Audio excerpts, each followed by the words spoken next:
Yeah, Joyce Watkins and Charlie Dunn were convicted of killing Joyce's niece Brandy, who she just picked her up from a family house and was taking her back to her house. And in the process of doing that, she realized there was something wrong with Brandy.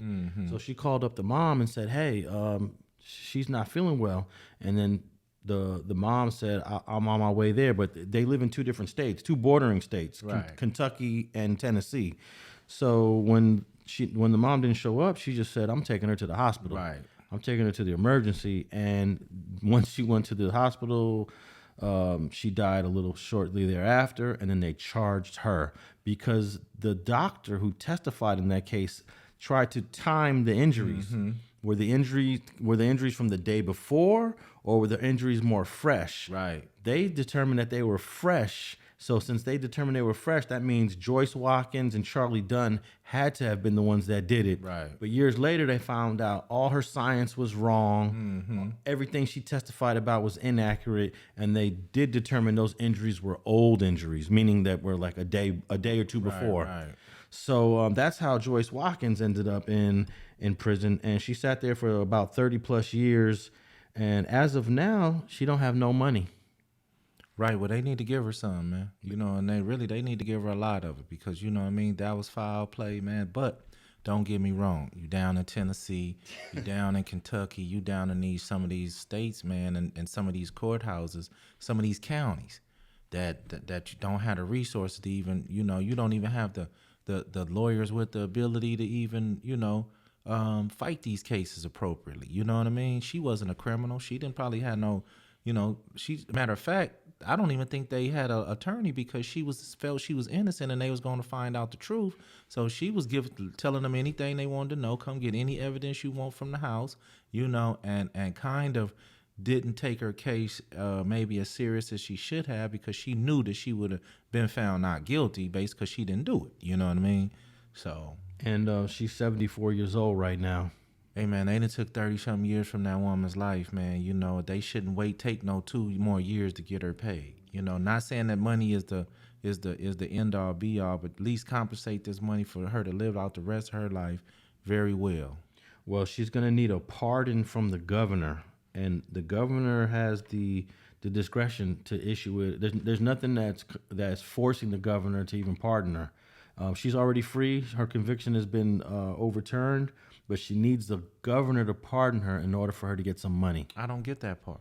I don't either, man, but that's Tennessee. And if the governor feels like, hey, we can't afford the whatever it would be for 30 years. You figure $1 million for every 5 years.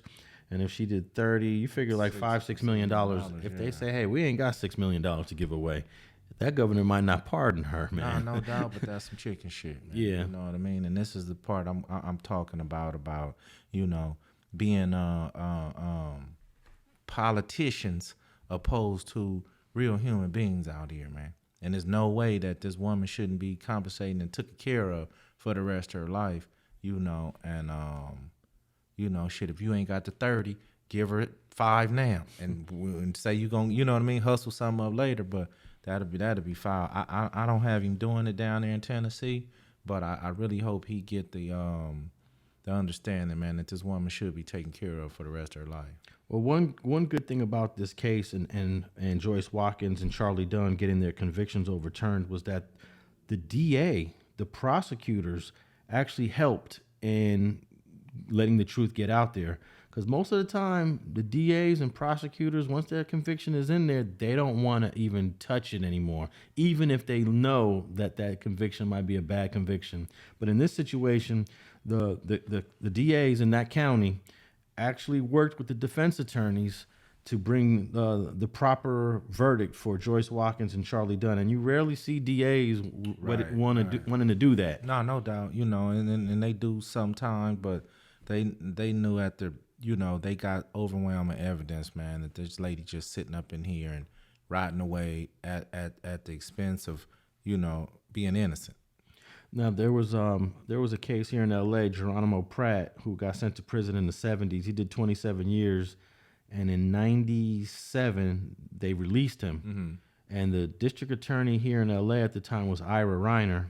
L.A. County, and Ira Reiner did a press conference saying that he might seek to re-prosecute Geronimo Pratt after they just released him. So what they ended up, the way Geronimo got out was they didn't like overturn his conviction. They just let him post bail after 27 years. And Ira Reiner said that I think I might prosecute. Like they did not want to admit that they did any wrongdoing in the prosecution of Geronimo Pratt. And that's why I'm, to see the DAs in this situation with Joyce Watkins and Charlie Dunn work together with the defense attorneys, that's kind of refreshing because I never see DAs wanting to help, because you're basically admitting we messed up. And once you admit we messed up, now you're liable to pay out some money. Right. So it's crazy, man. We got a bunch of cases here in LA, but oftentimes the LA District Attorney's Office does not want to help. I worked on 3 post-conviction cases where we got all the guys out, but we had to fight. We had to fight against no doubt. the office. Hell yeah, you're going to fight against them. You know, they don't want to overturn no convictions, you know. And that's the sad part. You know what I mean? They don't want to overturn no convictions. They would rather give you a lesser sentence and let you out with that conviction in place before they want to overturn your conviction. But it's just sometimes you have to. Well, how do you feel that it took them like 30 years to even... And the lady been saying, Joyce Watkins been saying I'm innocent and been having people work on this case, but it took 30 years. I mean, that's crazy. Why so long? Well, once that examiner said or that doctor said that they believe these wounds were fresh, I believe at that point some people believe that, you know, what that examiner said was law. Yeah. And I think that's what's made the case stick for so long. You know, you have an expert witness per se come in, you know, and you didn't give an expert testimony. You know, your testimony or your beliefs at that time or your training at that time wasn't up to par in order to give this woman a fair trial. Well, I'm glad she's out, 74 years old, and I hope she gets to enjoy the rest of her life with some of this money that the state of Tennessee should give her. No doubt. Thanks for watching this video clip of Streets and Scholars podcast with Alex, Alonso, and FG. If you want to listen to the entire episode, go to your favorite podcast platform and type in Streets and Scholars. And thanks for listening to another episode of Streets and Scholars.